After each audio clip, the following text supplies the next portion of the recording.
কন্টেন্টের টাকা দিয়ে গাড়িটা কিনছি। মিথ্যা বলার মানুষ আমি না, আমি যা বলি সত্যি বলি। কারণ আমি যদি যেমন 44 লাখ টাকার কথা মানুষ স্ট্যাটাস দিয়ে বলছে, এখন আমি যদি 44 লাখ টাকা ইনকাম করি, এটা যদি আমি সরাসরি বলি, কেউ কি আমার টাকা ছিনে নিতে পারবে?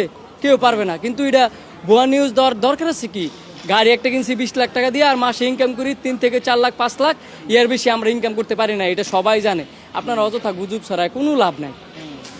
শুনলাম সানি ভাই নাকি ফ্ল্যাট কিনছেন। সানি ভাই ফ্ল্যাট কিনছে, ওইটা একটা প্রমোশন ছিল।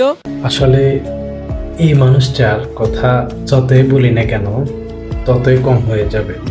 আসলে মানুষটার ভিডিও দেখে আমার কাছে অনেক ভালো লাগতো, মানে অনেক ভালো লাগে, আগে এটাই বলতেছে। আর মানুষটার ভিডিও থেকে অনেক কিছু শিখার আছে।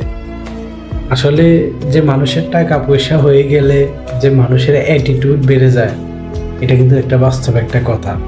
এই মানুষটা এত টাকা ইনকাম করে, এখনো আমি দেখি নাই একটা টক শোতে এসে বা কোনো সাংবাদিকের সামনে ফাউল ফাউল কথা বলতে।